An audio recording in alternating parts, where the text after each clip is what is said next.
Apabila engkau bangun dari tidur, lalu kemudian engkau berzikir, inhalat uqdah, maka satu ikatan itu dilepaskan oleh Allah.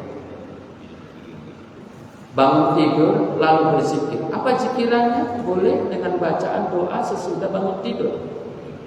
Alhamdulillahillazi ba'dama amatana wa ilaihi nusyur. Kalaupun itu tahapal, setidaknya bacalah alhamdulillah. Kenapa kita mengucapkan alhamdulillah? Segala puji bagi Allah. Tidak semua orang yang tidur dibangunkan oleh Allah. Ada orang yang sehat-sehat saat dia tidur, tapi begitu waktu dia tidur ternyata tidak bangun lagi. Saya membaca beberapa alasan secara ilmiah kenapa ada orang yang tidur lalu kemudian di pagi harinya dibangun ternyata sudah meninggal. Ternyata salah satunya adalah ketika dia tidur membawa dendam. Saat orang tidur membawa dendam, membawa jengkel, membawa marah, ternyata ada efek. Salah satu efeknya yaitu apa? Tidurnya tidak nyenyak. Bagi orang yang terkena penyakit jantung sepertinya dikhawatirkan. Maka ketika kita tidur, satu apa? Lepaskan seluruh duka kita. Istighfar kepada Allah. Supaya apa? Jangan sampai tidur tadi membawa jengkel, membawa dendam, dan itu ada efek. Maka penting bagi kita mengikhlaskan.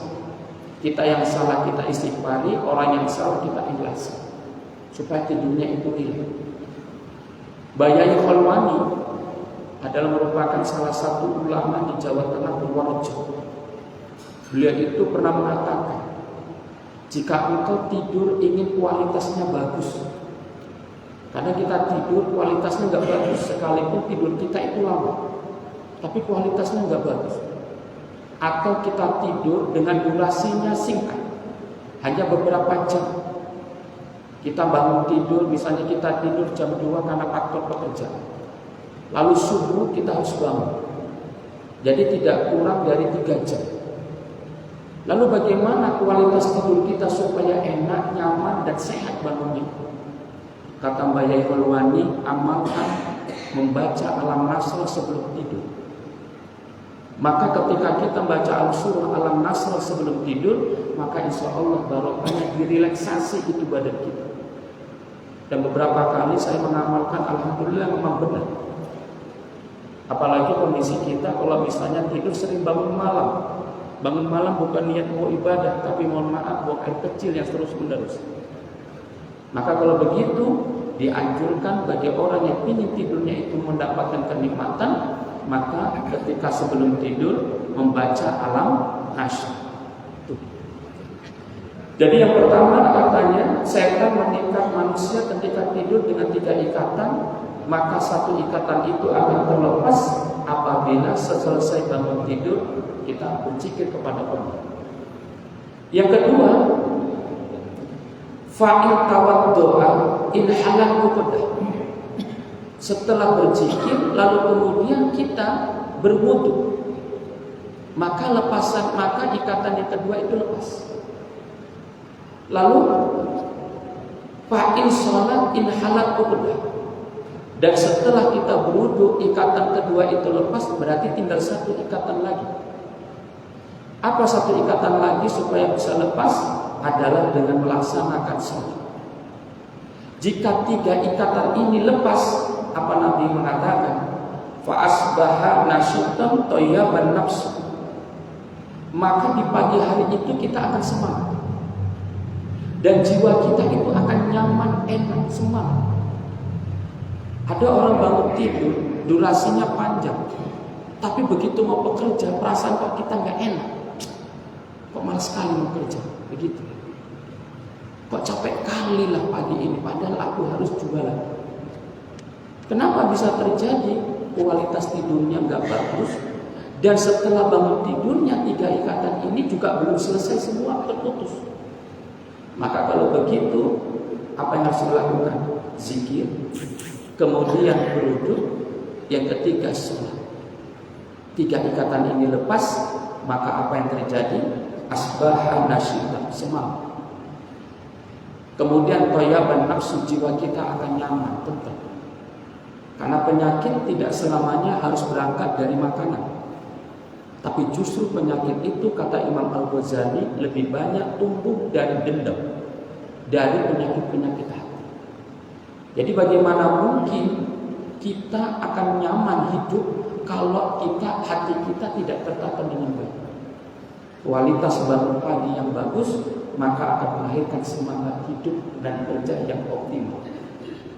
Terus andai kata tidak terlepas semua ikatan itu, kata Nabi, wa illa asbahu isan nafsi kaslan. Dan ketika tidak terlepas semua ikatan itu, apa yang terjadi? Yang terjadi adalah jiwa kita itu buruk, mudah prasangka kepada orang yang negatif, suka memikirkan yang nggak benar.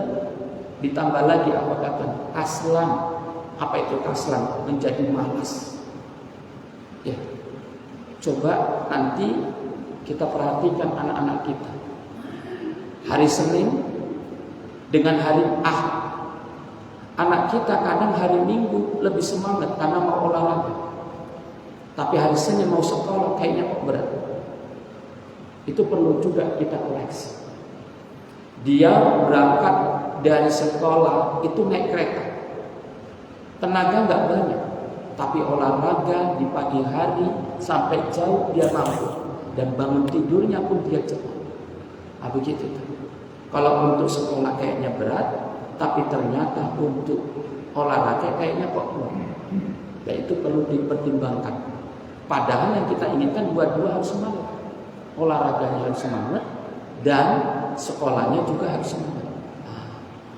Jadi jemaah yang dirahmati dan dimuliakan Allah Subhanahu wa taala.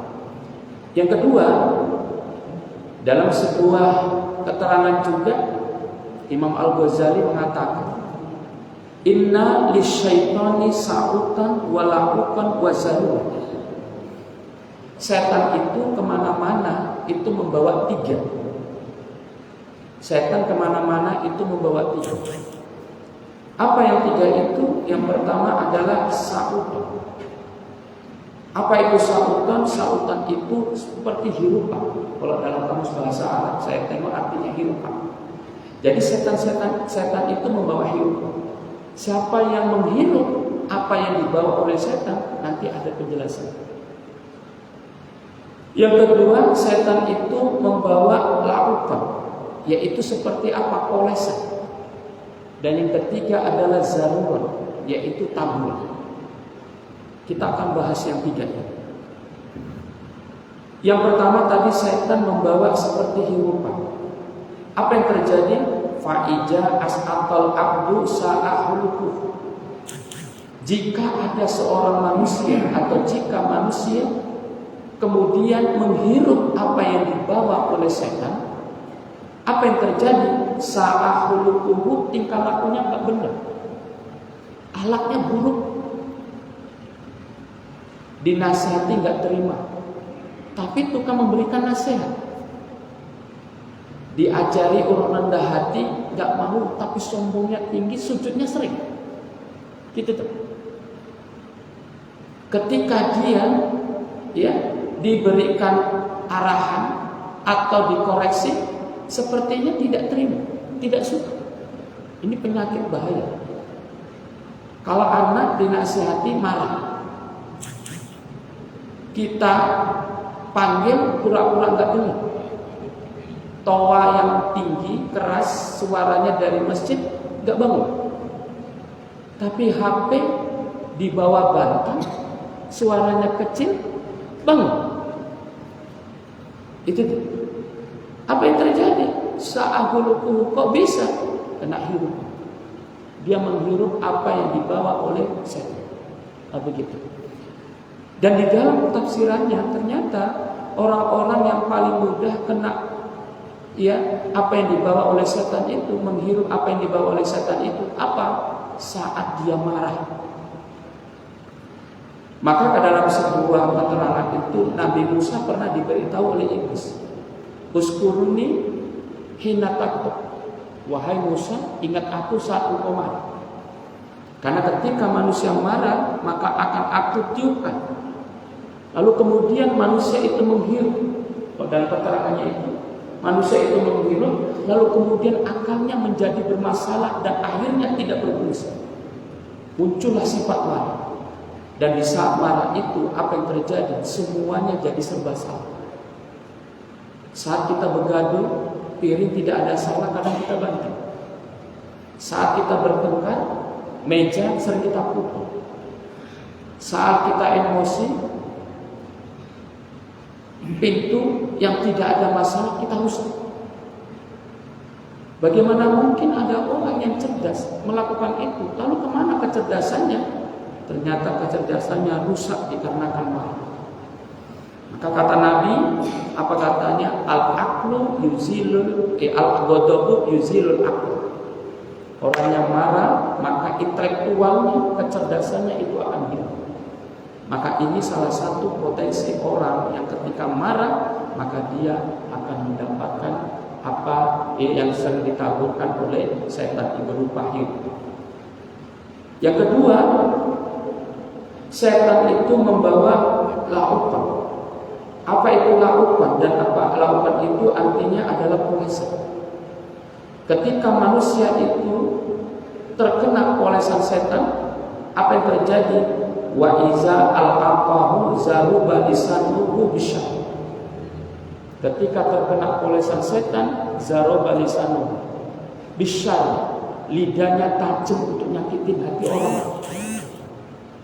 Mulutnya kasar, dia tidak peduli perasaan orang.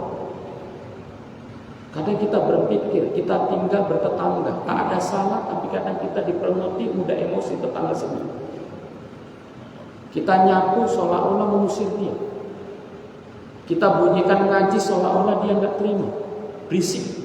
Akhirnya marah-marah dengan kata-kata yang kurang baik, memaki-maki dengan ucapan yang tidak sopan. Kalau begitu, kenapa hal itu bisa terjadi? Karena dia terkena polesan yang dibawa oleh setan. Nah, begitu. Jadi berhati-hati dengan lidah. Lidah ini kata ulama sufi tasawuf bentuknya kecil. Dan dia lunak, tidak keras. Karena tidak ada tulangnya. Tapi dengan lidah manusia bisa masuk surga, tapi berapa banyak manusia masuk neraka gara-gara lidahnya. Sampai suatu ketika Allah itu mengatakan kepada Nabi Daud alaihissalam, ya Daud, rubba lisanun fasih. Berapa banyak orang yang lidahnya fasih, rajin baca kitab suci, ucapan-ucapannya itu penuh dengan makna, kata-katanya itu bagus kan. Tapi kenapa ketika saat sakaratul maut berat mengucapkan kalimat tauhid? Rajin sujud, ada bekas keningnya, ada bekas sujudnya, warnanya mohon maaf. Bagus. Tapi kita lihat di saat sakaratul mautnya payah kali baca la ilaha illallah. Apa alasannya? Kata Allah kepada Nabi Daud. Apa kata Allah kepada Nabi Daud?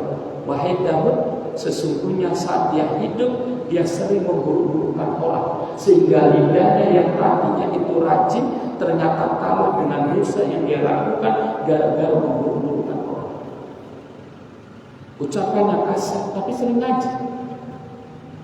Rajin ya, baca Quran, tapi rajin juga nyeritain orang.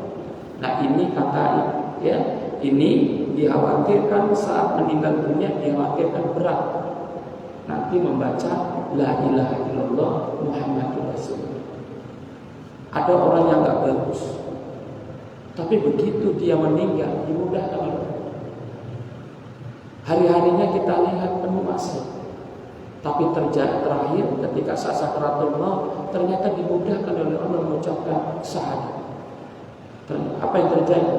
Bisa jadi Allah memberikan keampunan, dan di saat sebelum dia wafat ternyata dia benar-benar bertobat kepada Allah Subhanahu wa taala. Nah, itu yang kedua. Orang yang terkena oleh setan, maka ucapannya, katakannya kasar. Yang terakhir apa katanya? Setan membawa zazur. Zazuran itu artinya obat yang ditaburkan oleh setan. Apa katanya? Wa iza zarrahu namal lailu hatta yusbih. Jika ada orang yang terkena taburan-taburan yang dibawa oleh setan, maka namal lailu hatta yusbih. Maka tidurnya itu seperti tidur yang nggak tahu, yang nggak ada niat mau ibadah, atau tidurnya kelasnya jelek. Isya tidur sampai subuh, tidak ada sholat malam. Kemudian subuh pun tidak. Ini dikatakan kenapa dia kok kayak kali bangun untuk melaksanakan ibadah? Ini kategori orang yang terkena taburan setan. Bahkan kata Nabi, apa katanya? Orang yang tidur malam panjang, tidak ibadah, maka itu kata Nabi, zakarajulul bala syaitanu fi uzuni. Maka itu adalah orang yang dikencingi telinganya oleh setan. Bangun, tidur, lalu kemudian lelap, subuh, dan tidak melaksanakan sholat, maka kata Nabi itu orang telinganya dikencingi setan. Nah, jadi kalau begitu jemaah yang dirahmati dan dimuliakan Allah, 3 yang dibawa oleh setan. 1 adalah satu itu adalah hirupan. Siapa yang menghirup yang dibawa oleh setan, maka akhlaknya jadi buruk, tingkah lakunya nggak benar, nggak ada ucapan, nggak ada ngomongnya, tapi tingkah lakunya itu nggak benar. Orang Jawa bilang gelis. Yang kedua, kalau dia kena kolesan setan, maka tingkah lakunya atau ucapannya jadi kasar, suka nyakitin hati orang.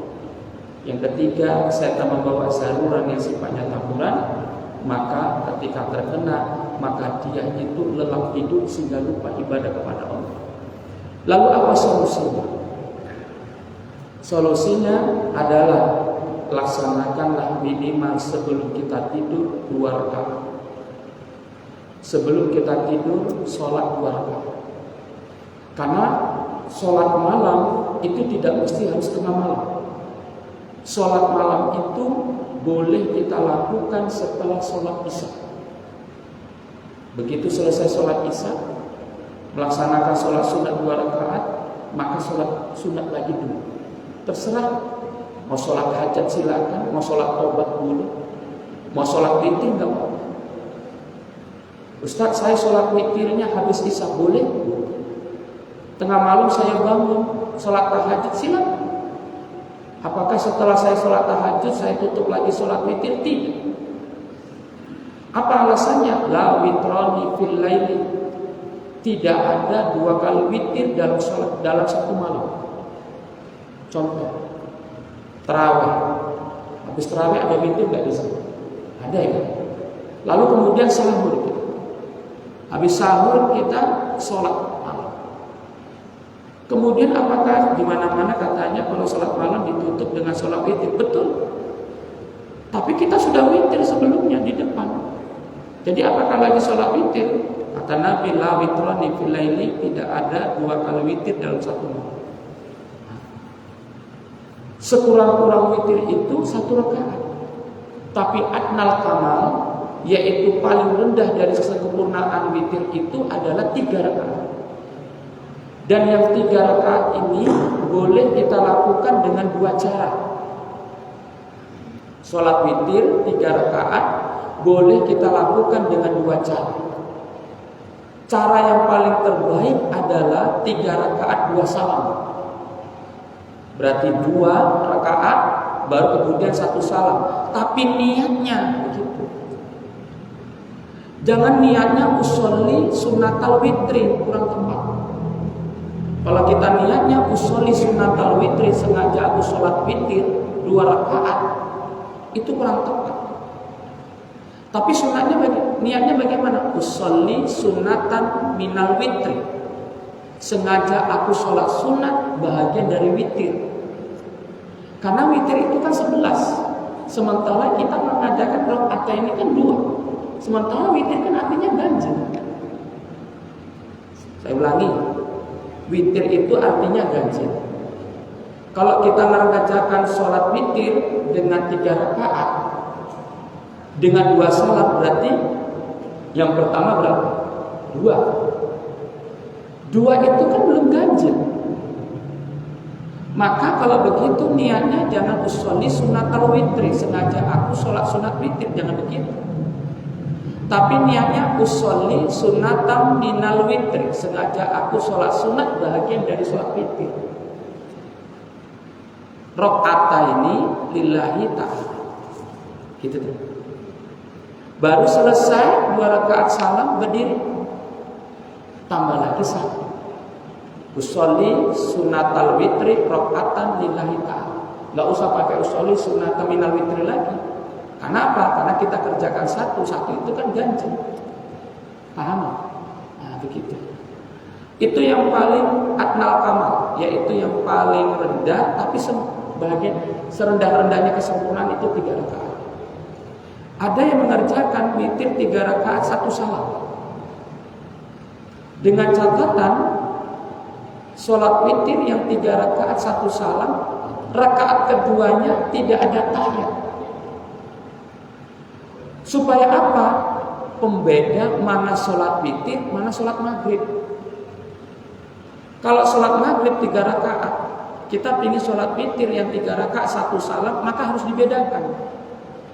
Sholat maghrib 3 rakaat, itu rakaat kedua kan ada tahiyat. Sholat witir 3 rakaat, maka jangan sampai ada rakaat kedua tahiyat, supaya beda. Nah, begitu kata Allah. Ya, jadi jemaah yang dirahmati dan dimuliakan.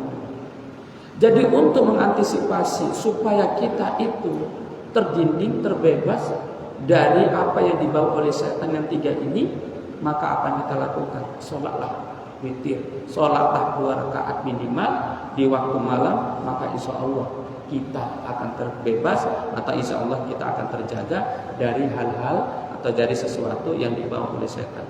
Sekali lagi, orang banyak bisa bangun malam, tapi belum tentu bisa ibadah di waktu malam. Maka daripada itu, ulama mengatakan seburuk-buruknya engkau, setidaknya hidupkanlah 2 rakaat di waktu malam. Kenapa? Karena sholat malam itu adalah merupakan sholat yang paling terbaik sesudah sholat wajib. Ya, sholat malam itu adalah sholat yang paling terbaik sesudah sholat wajib. Insya Allah dengan apa kajian-kajian ini, insya Allah bisa kita amalkan, dan mudah-mudahan kita akan menjadi hamba Allah yang bertakwa, dan insya Allah dihapuskan dari segala dosa-dosa kita. Ini saja sepertinya yang bisa disampaikan. Mohon maaf apabila ada kesalahan kekurangan. Terima kasih. Assalamualaikum warahmatullahi wabarakatuh. Terima kasih mengucapkan kepada Ustaz. Baiklah, selanjutnya kami persilakan untuk jika ada waktu dan tempat kami persilakan.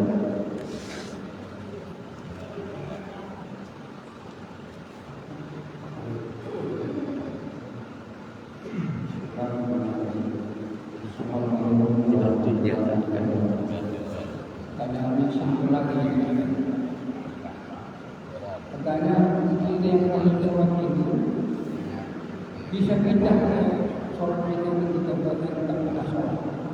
Maka betul yang benar Bisa itu aja pertanyaan.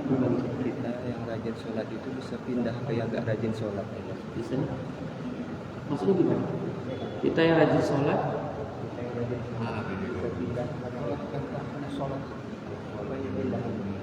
Apa yang kita tadi lah. Oh, maksudnya ibadahnya. Kita yang rajin sholat Kerajinan ini kita tadi. bisa pindah ke yang gak rajin sholat. Ibaratnya pahalanya. oh iya. Jadi Bapak Ibu yang dirahmati dan dimuliakan Allah, ada pertanyaan. Ada kita ini rajin ibadah, nanti kan dapat pahala.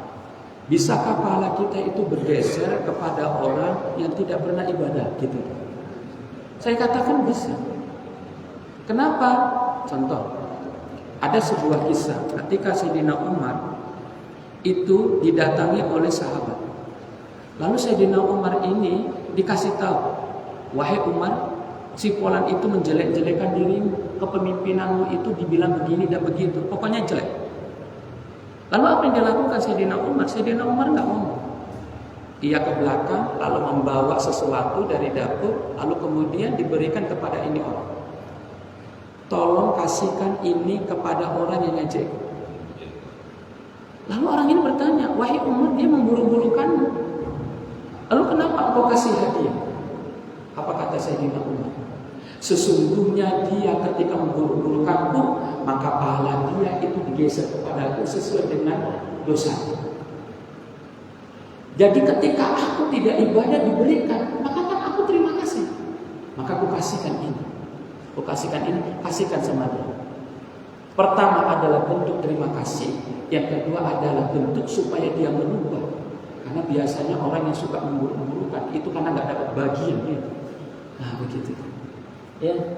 Jadi ini adalah salah satu terapi, ya, salah satu cara ketika kita sering diburu-burukan sama orang, coba kasih hadiah, pasti ada hatinya akan bahagia.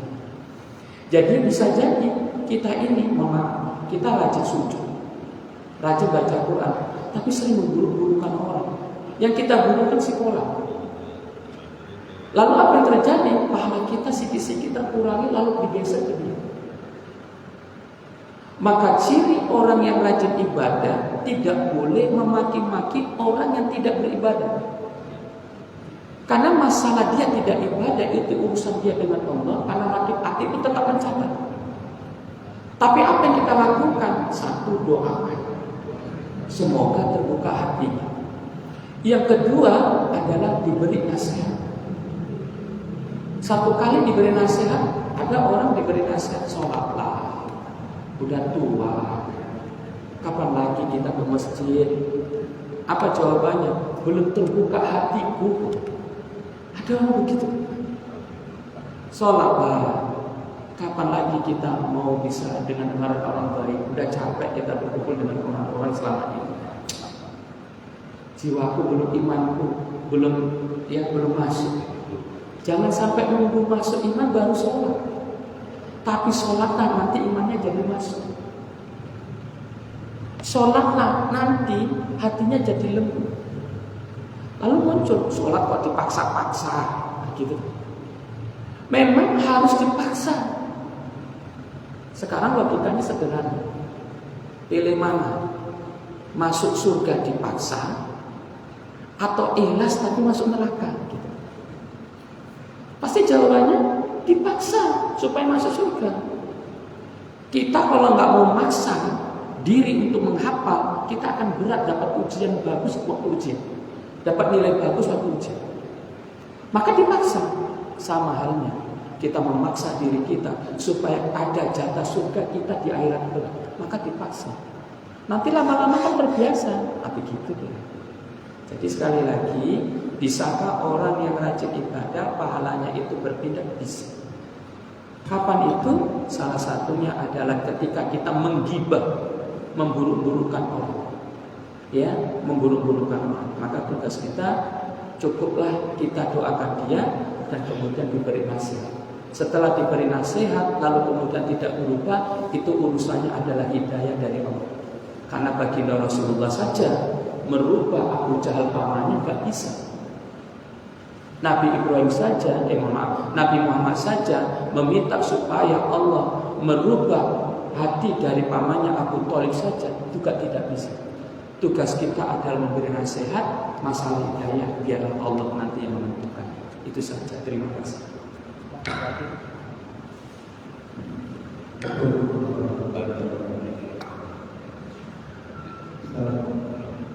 Berbuat kebaikan itu kesadaran dan pemahaman. Tapi satu lagi tentang ayat atau hadis yang kalimat ada ceramah besar mengatakan begini: seseorang yang memutuskan dengan keluarga dan baik orang tua, anak-anak, saudara itu tidak akan diterima amal. Sementara orang yang memutuskan diri di mana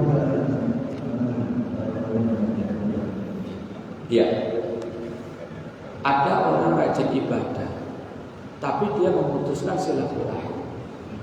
Ini bagaimana? Saya pernah membaca suatu ketika ada orang yang ibadahnya itu sampai puluhan tahun.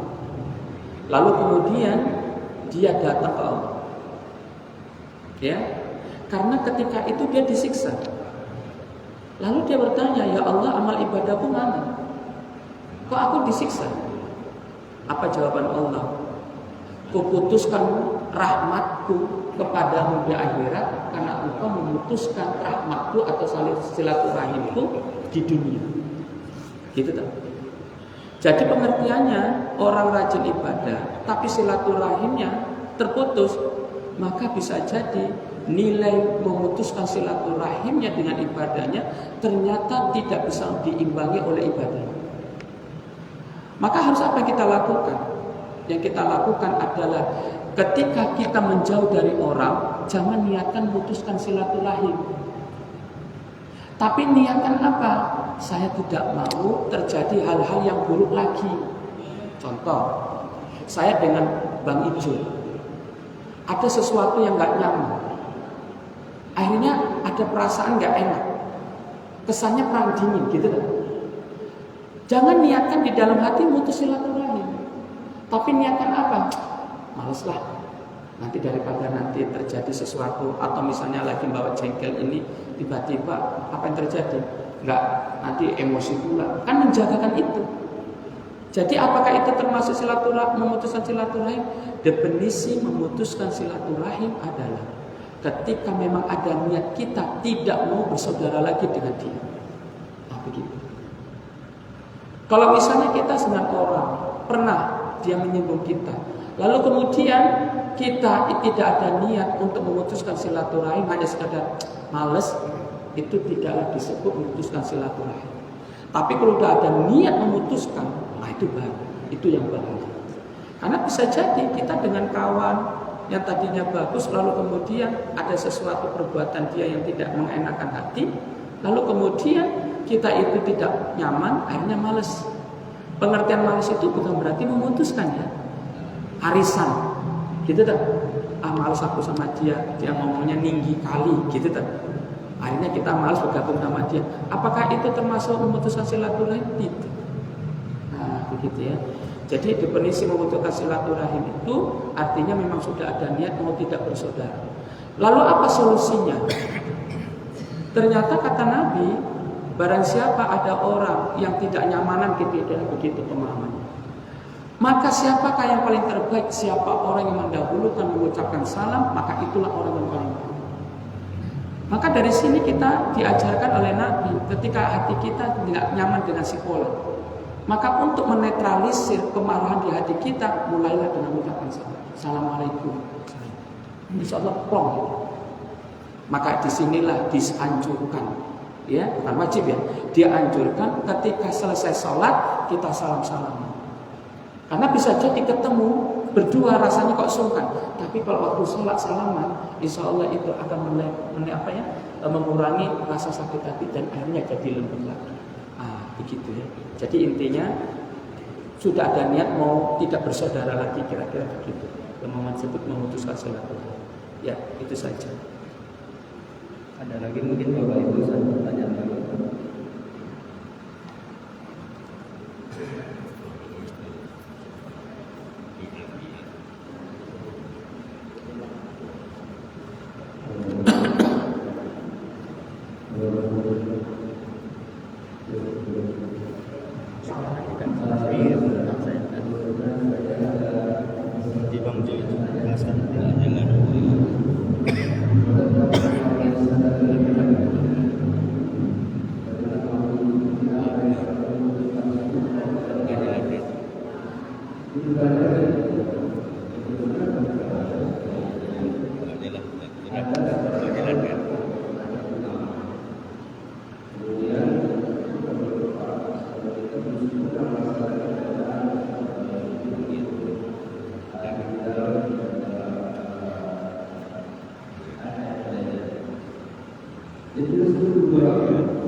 Bisa diulang linknya kayaknya. Tanya awak di situ ini kan gini, imamnya terlalu cepat, jadi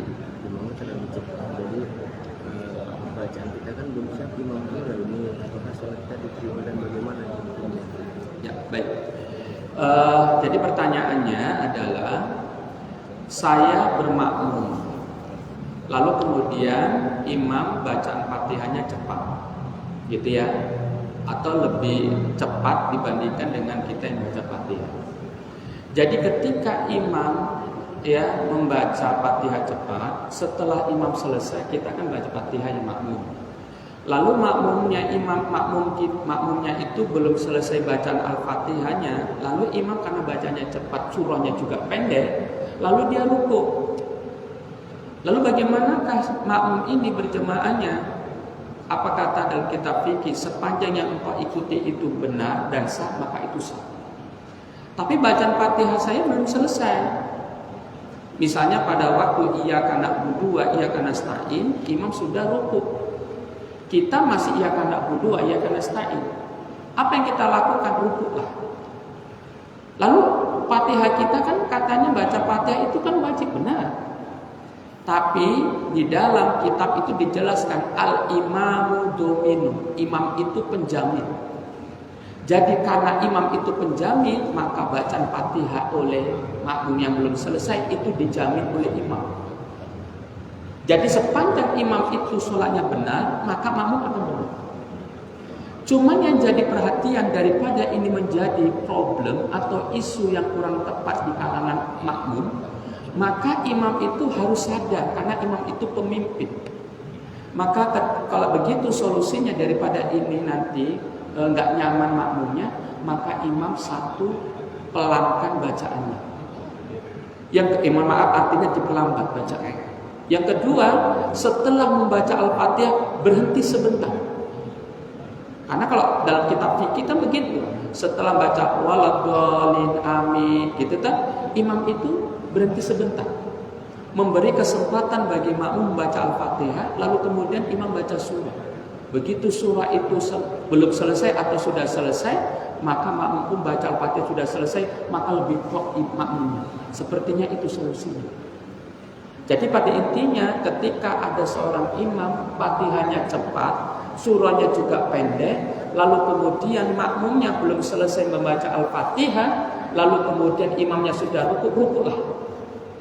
Kenapa? Karena kita wajib mengikut imam, lalu Fatihah kita yang belum selesai akan dijamin oleh imam. Sepanjang imam itu sah, maka makmumnya juga ingin ikut imam, itu jadi sah.